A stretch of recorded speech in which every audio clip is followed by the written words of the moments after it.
Today is... Oh, I should say hello first, actually. Hello! Today is July 8th, 2014. You're listening to I Think You Think. I am... Actually, he is... Justin. And I am James, and she is... Jenn.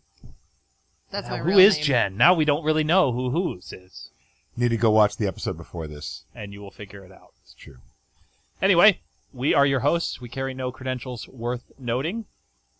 We are a weekly topical podcast that likes to talk about what we think, what you think, and if you want to participate, you can easily, if you're watching the video, comment below, and we will read it, and we will respond to you, hopefully, most likely. Or you can send us an email and check out our website and do all of those things. The links are in the underbar. The links are in the info thing on the Libsyn, and if you are on iTunes, I believe that there's some sort of info panel on iTunes. Somebody email us and let us know, because I can't figure out how to use the iTunes. Anyway, I Think You Think is produced by StolenArts Productions. Alex and the Anders, music at the beginning and the end. Thank you very much, Tom, and your group. I don't have their names. I need to just write them down. Alex, Tom, Blake, and Tucker. Oh, they are written down. StravaMax.com, young lady that made our graphics, also makes jewelry over at StravaMax. Check it out. See if there's anything cool that you'd like, that you want to buy.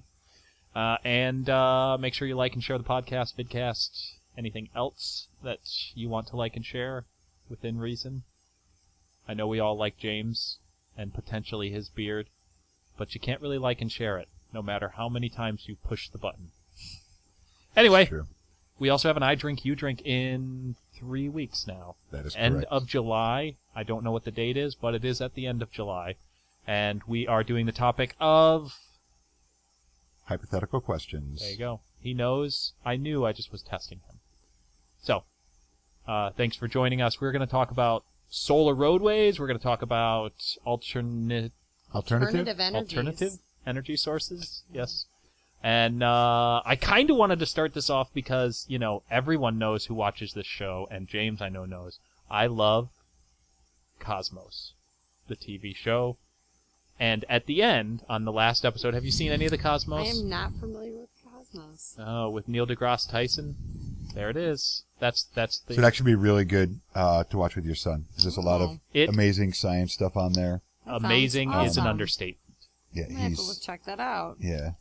Anyway, it's quite amazing. On the last episode of the 13-episode series, they talked an awful lot about potential alternative energy sources, what we need to do as a society, how we need to stride forward as a human race, what we need, how we're so dependent on these fossil fuels and how they're destroying our planet. And the last time the amount of carbon dioxide was being pumped into our atmosphere, basically it triggered what scientists call the Great Dying, which I think it's 99% of all life on the planet was killed because of how awful it was. Not the water bears. Not the water bears. Water bears are amazing.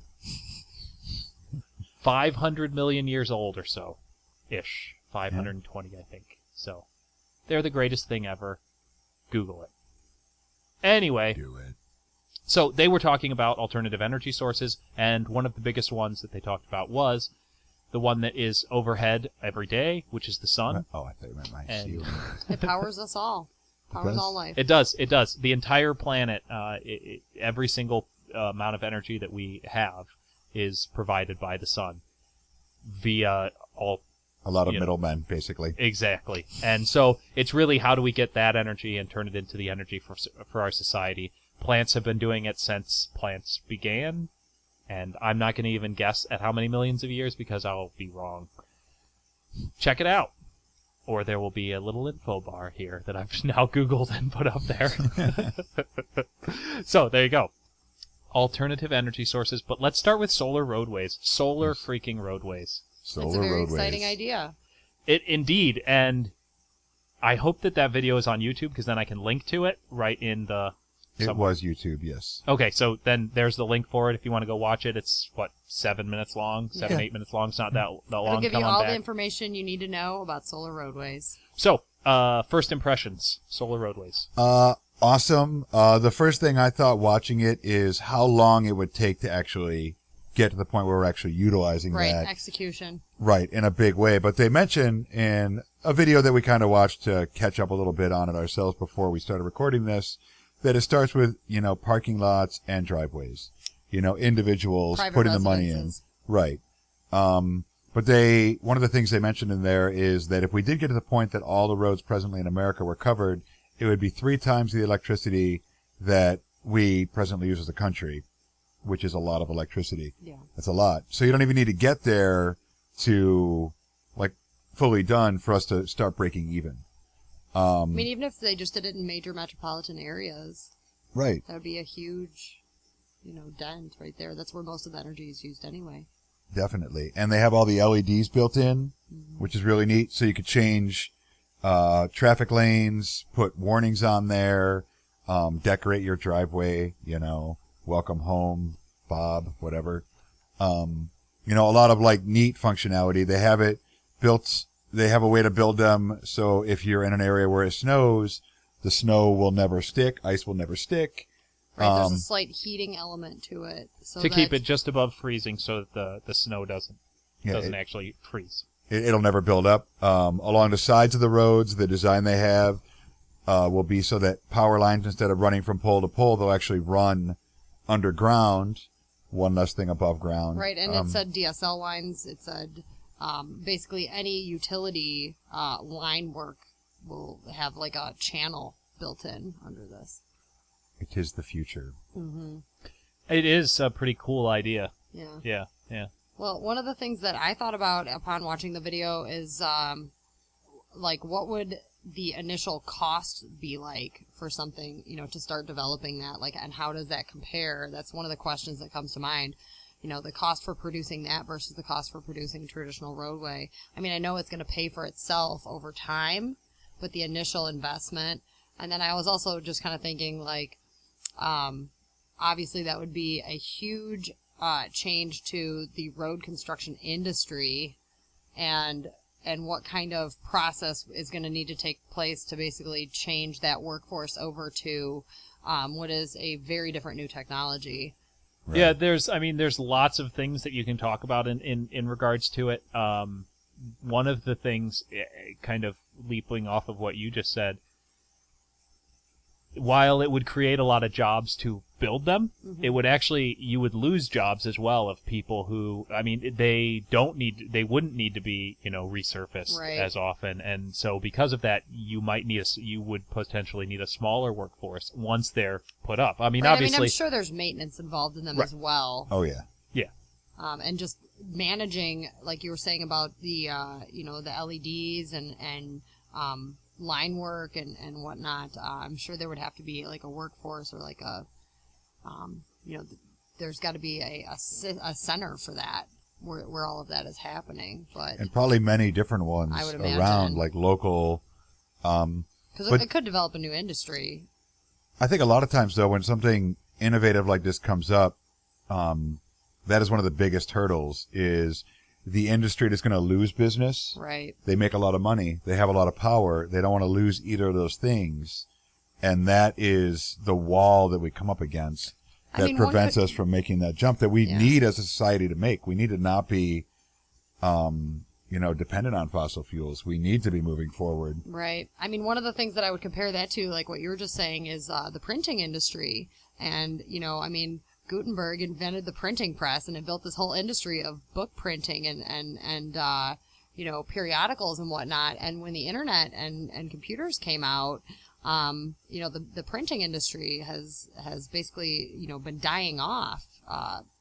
Large bookstores are disappearing. Exponentially for the last 20 years. My father was actually in the printing industry, so I saw firsthand where technology's changed so much that he just didn't have a job anymore after a point. So, that's a very real thing, what James is describing.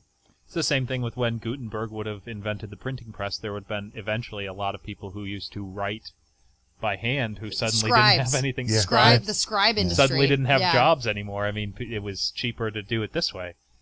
And for something like that, in reference to this, there could be a government program where people that working in that industry already could get free training to move to this new technology. Correct, because they're going to need people that do it, and why not take the people that are working within what covers that industry now and train them to cover this new industry? Not everybody's going to want to do it, but it's not like they're going to disappear overnight. That's true. It's going to take a long time. Right. Yeah, you know, because it's going to be, like for roads, it's the individual town that kind of handles it. So where Schaumburg might be able to start doing some of their roads soon, you know, a smaller town like maybe a Carpentersville that maybe doesn't have as much income because they don't have all the businesses might not be doing it for 20 years. Right. So they'll still be, and maybe even longer. I mean, when we were watching the video, I'm thinking, this is our children, this is our grandchildren. Right. You know, if this really gets momentum, we'll only really see the beginning. It's true. I mean, even if it was just, let's take roadways out entirely. Let's just talk about major highways. Even if they just did major highways, I mean, that you're talking about replacing the entire country's major highway system. How long did it take to build it? Right. Quite a while. I know in Chicago we started building it in the 40s, so Yep. some of those roads are still here. They just redid the toll booth, in the last 5 years, and that was from the 40s. So I mean, if you apply that kind of time frame, we're definitely talking about, you know, we are dead and gone by the time that right. By the time this dream is realized, yeah. I think it'd be more likely like a new subdivision is built and they do all those roads and the driveways, and you know, like we all buy houses along with two other families, you know, on a cul-de-sac, and we're splitting to our homes the energy that cul-de-sac is collecting. Right. So our energy bills are lower, and we're living in like a green neighborhood, and that is like the slow build of it, you know. Having a mall that's made with a parking lot like that, and all of a sudden the energy to fuel the mall is completely covered pretty much by their parking lot and their roof. And yeah, I think it definitely is going to have to start with, you know, like private enterprises, you know, private businesses, like you were saying, doing their parking lots, or like if a city put in a new park, like we're going to have a solar playground, or, you know, like you were saying, like a new subdivision that, you know, is breaking ground, could decide to install this new technology. right. Have like a school where the entire parking lot and sidewalks were covered, and that could cover, I'm not sure how much of the electricity, but start covering it. Mm-hmm. And the money they invested in there over X amount of years would pay itself back in the lowered costs. So I'm going to transition to some of the detractions from it. What people have said are why it wouldn't work, why it's actually not a great idea, or why there's more research that needs to go into it, so that we can kind of get your guys' opinion on it. Because I read through some of the articles and I was like, okay, you know, that kind of makes sense. Because I was the same way when I first watched it. I was like, this is great. This is what we need to do. We have to do this now. Yeah. Yeah. And then I started reading these other articles and I'm like, oh, well, okay, that makes sense. So one of the first ones is whenever you drive on roads or whatever, your tires leave behind residue. They leave behind tar and things like that. Not tar, but the rubber and everything. Right. They haven't done any studies yet to find out how much the buildup that could, especially like on highways and right. could build up, and how much that's going to reduce its sun collecting capability. Right. So that's one of the things that. So there's probably got to be like a cleaning system in place. I mean, we use street sweepers now. We do, but a street sweeper really just picks up large debris. Right. I mean, it does a little bit of rinsing, but you would have to try to get, because any amount of dissipation of that light reduces the effectiveness of that solar panel. Right.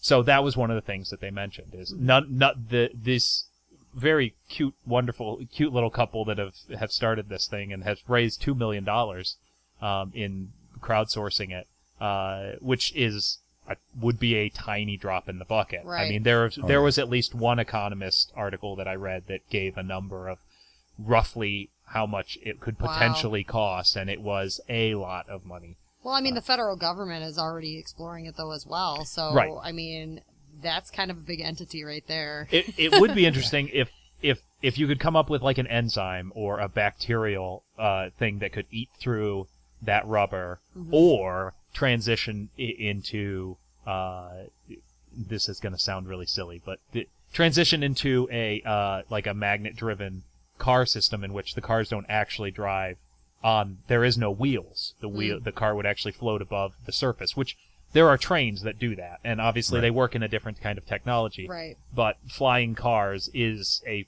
potential real futuristic item. I'm not saying tomorrow, Right. but it is reasonable to. I mean, not to mention even beyond that, taking a couple steps back from that, just looking at what our tires are made out of now, there might be better options that are not going to leave those kind of residues that are still going to make a functional vehicle. And I think that's probably would be the next step, or being in conjunction with some kind of cleaning process. We have technology to do pretty much anything. It's just a matter of the funding to have it be realized in any sort of functional application. So, but that's definitely one of those things that those types of studies would need to be done before you could even. I mean, okay, if it's on a parking lot or if it's a driveway, it's probably not going to get as much wear and tear from those rubber from that rubber. But if it's a main thoroughfare, exactly, there's going to be a lot more laid down in a very quick amount of time, and then pretty soon, your solar panels aren't producing nearly enough energy to affect the cost. Right, but without there being a chunk of road taking that abuse, it would almost be it would be more difficult to figure that out. But I think there would have to be some sort of solution, whether it's a coating on there that stuff doesn't stick to and it's just like dust, but then how much dust is there and what happens with that. Right. But yeah, definitely something that would need to be addressed one way or the other. And didn't they say in the video that the federal government has already built test roadways, that they've subsidized the building of like a test track or whatnot. I don't know specifically. I know at the very least it said that the government was interested in the technology as a potential technology. So that was one of the things that they a second one had to do with the math for how it determines if you replaced all the roadways with these things that it generates 3 times as much, and the math is based on it has to do with how much sun it doesn't take into effect necessarily how much sun certain areas of the country get versus other areas of the country. The idea that during certain times of the year you would actually get less direct sunlight onto roadways because most solar technology has rotating solar panels, has things that aim that sunlight as much as possible to maximize the amount. And when you're stuck with a road, it doesn't have that capability. Right. It's stuck with wherever that sunlight happens to hit and how much it might get diffused, and that's another potential reduction in the amount of solar energy that it could produce. There's obviously got to be some sort of banking system for it, just like with houses. Right. Obviously, like out in Nevada, where it's mostly desert, you would get more sunlight. Right. However, because it's mostly desert, now you're getting sand being blown upon the roadway, and is it going to reduce the amount of solar extraction that you're going to get from those roadways? Interesting. So, other things to think about, which kind of led the biggest argument. The person who wrote about this is in favor of solar power. Sure. Just wants these things to be addressed before we move forward with a $1 trillion movement. Exactly, and then also said, before we would spend $7 billion or $10 billion or $1 trillion to do something like this, which I'm not saying it's $1 trillion, but still, perhaps a better use of the money would put solar panels on every single house across the United States. You're going to have none of the tar that's going to develop onto it. You're going to have a lot. It's technology that already exists that is easily done and is much more cost effective. Right. And you can get a lot more energy production right now than a technology that's not researched that is so far behind. Now, I don't mean to bring it down because, it's a super exciting, thing. What I would say to that, though, is that, how are you going to get every homeowner in America on board with that on pre-existing homes? Yeah, and that's the one thing about the roads. Versus a public road. This Exactly. is something that is it's basically government-owned space, correct? Well, it's public-owned space. Public space. Government, is public, but yeah. Right. Who actually has control of it? But anyways, I think if we're talking about putting the money into it, it'd be one of those things that, okay, if you want to get your roof done, the government's going to pay for 75% of it if you're going to do solar. Right. You know, so everyone gets their roof done eventually. Yep. You know, or their house gets condemned. So something like that. I mean, I think both are good options. Yeah. I agree. It's just one could happen more rapidly than the other. Yeah. And either way, regardless, solar is the way to go. 100%. Solar and wind is like the future of our energy demands. That is where it needs to go. Like Cosmos sold me on it. I was already sort of like, yeah, solar, wind, that's the way we need to go. But I mean, after watching the episode with Neil deGrasse Tyson, I was like, yes, lead us into the future. Even if you just compare the two, like, I know wind has really taken off a lot more than solar just in the last 10 years. And, you know, especially in the Great Plains area, you know, Kansas and whatnot. If you ever drive through Nebraska, you'll see them on the wind farms. But they take up a lot of space. I mean, I think you can farm crops around them to some extent, but they do take up a lot of space, and they're noisy. So, you know, they're an more intrusive technology than a solar panel, which kind of just sits there and doesn't make any noise. The difference is that and I could be wrong about this, so there may be a bar showing up here. I'm fairly certain that wind turbines have a better energy transfer. Like the amount of energy that is generated from a wind turbine is more than the current technology of energy transfer for solar panels. Well, and I think that the wind turbine technology is more similar to like the way energy is generated by a dam. You know, it's turning something. Sure. It's like it's a physical generated Right. The power. other one is a chemical. Right. I believe the way, I don't know how solar panels work. I assume that it must be some sort of a chemical reaction that's taking place with the photons and how they're affecting an electron. It's a much newer technology than like basically mechanical energy getting turned into electricity, which is kind of the way we've always been able to do it. One of the things they said about wind farms to kind of offset like they are really audacious and you know take up a lot. I mean, I think they're lovely. Yeah, farm, you drive down I everybody 80, may not agree with me. You know, I think it's kind of picturesque.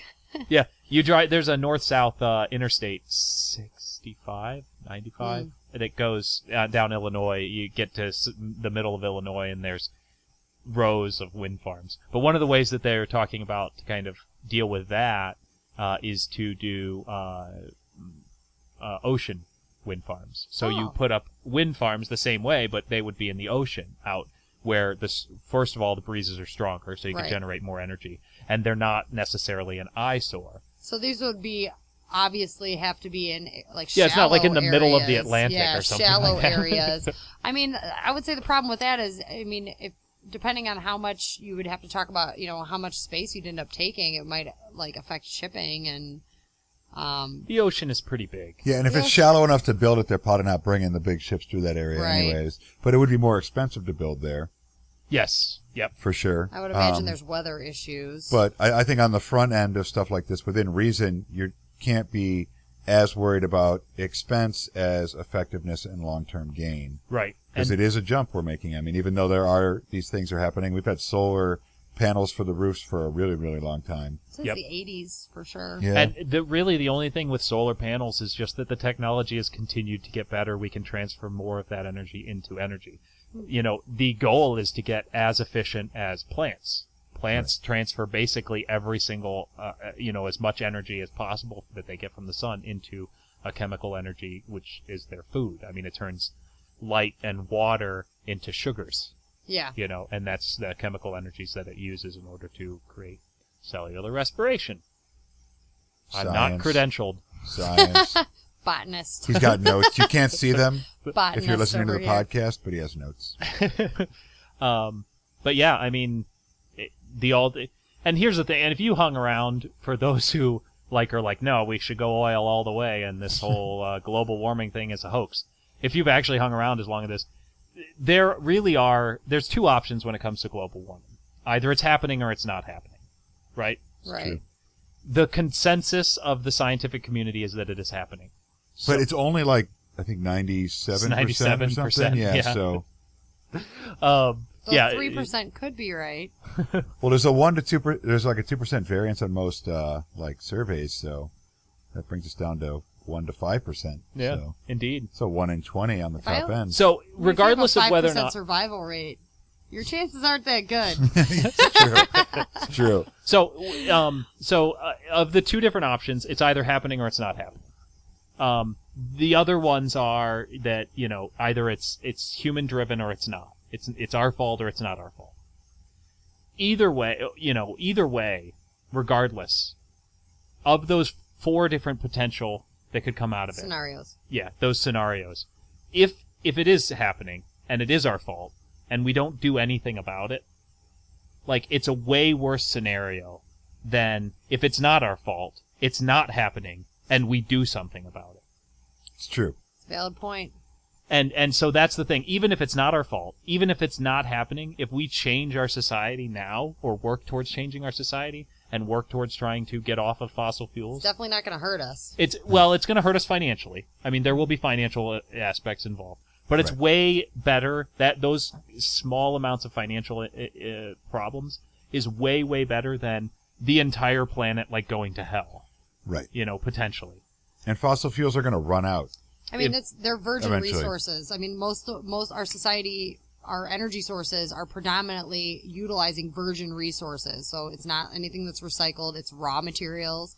And I mean, I don't know how many people know the process by which oil was created, geologically. I mean, there's no way to reproduce it.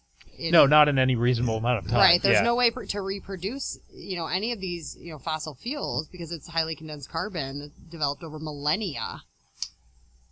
The oils that we are basically using now would be basically the dinosaurs. You're right.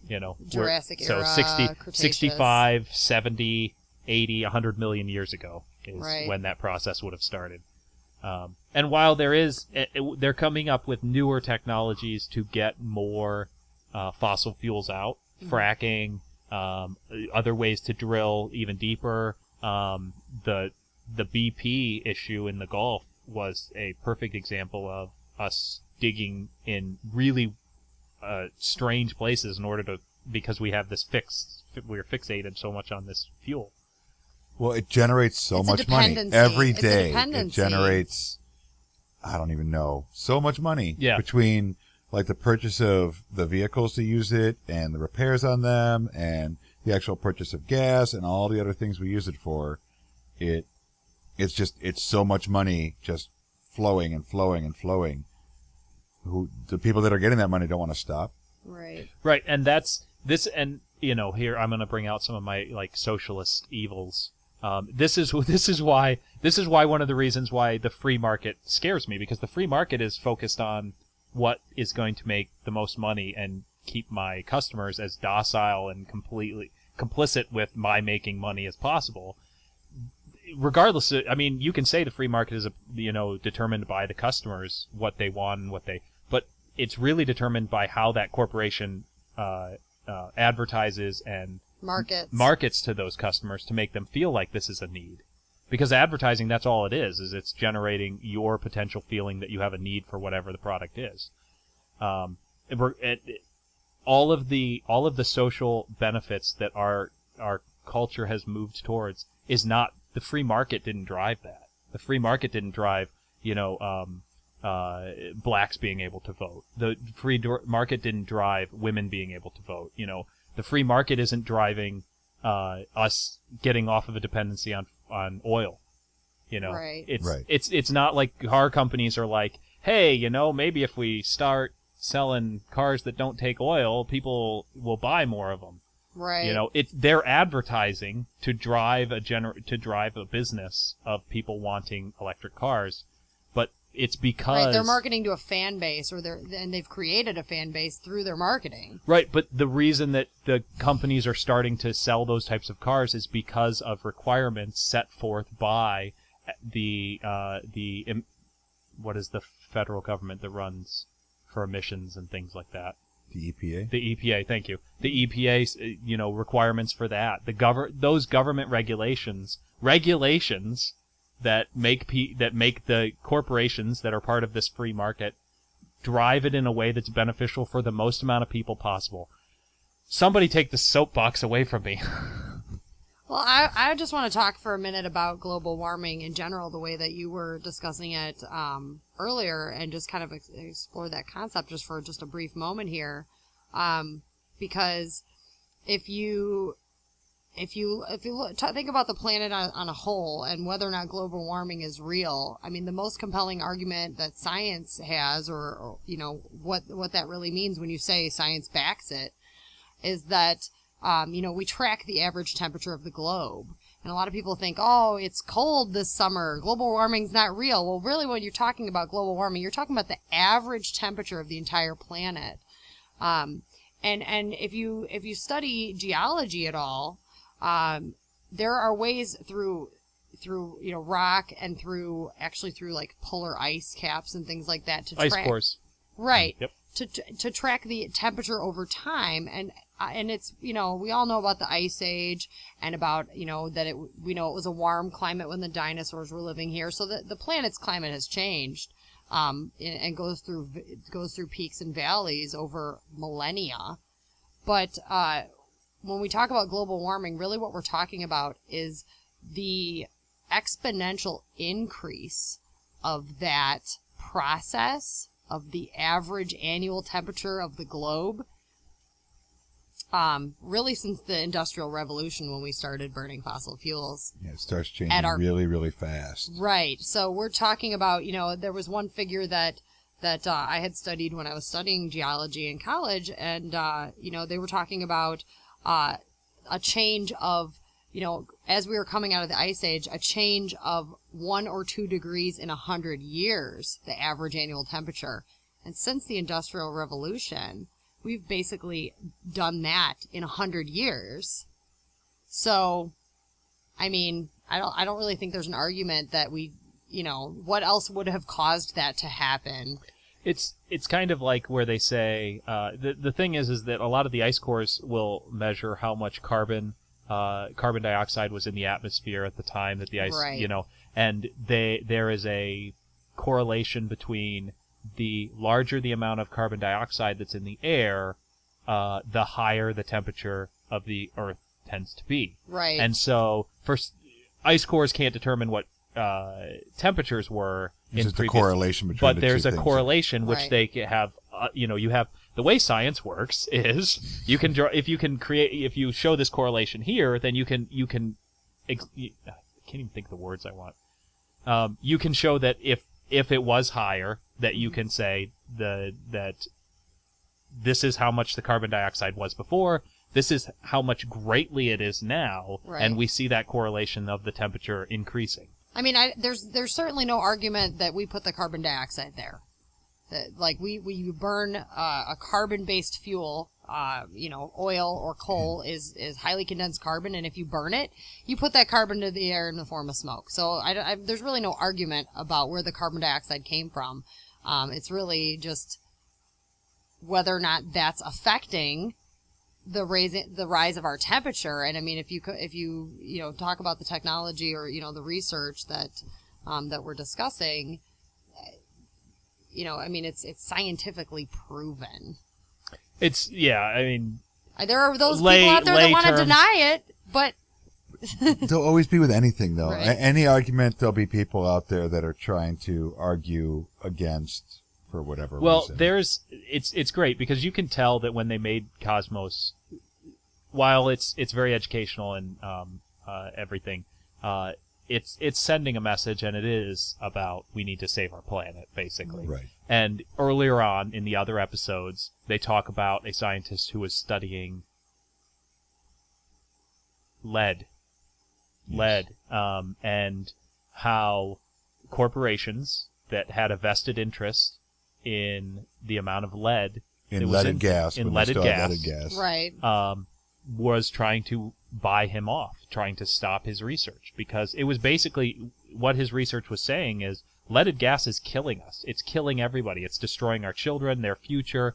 We are ingesting this stuff that is, it's a poison, and it's everywhere. Right. Right. And Same that's thing what with the DDT research in the 70s. Yeah, I mean all of these things, and that's why I don't trust the free market system. But But when they're making money hand over fist, it's hard. It makes it much more difficult to go against them.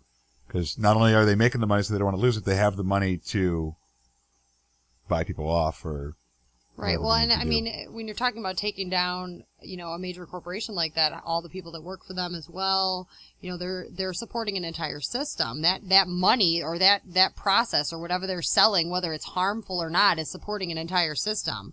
And nobody wants to take down that kind of system, but it's through conscious change that we can overcome that as a society. It's about a lot of voices. Solar frickin' roads. So check out the video for the Solar freaking Roadways and let us know what you think. Comment in the video or send us an email. If you listen to the podcast and will not watch our videos, that's fine. Whatever. If I should never get on the soapbox again and we shouldn't talk about this because I run my mouth too much, make sure you send that in the comments too. James likes to read those. Can I comment? He's going to comment anyway. So. You can comment right now, James. What do you have to tell us? Nothing. I'm good. So, thank you for joining us. Thank you, Jen, for coming you're for welcome. both shows. That was great. Thank you. Absolutely. If you ever want me to come back, I'd be happy to do so. So, all right. Thank you for coming. We will see you next week. Social thing. I don't think we've really narrowed down what we're going to talk about, so we will get back to you. Check out our Facebook page and like it if you want to hear about what our upcoming shows are. There you go.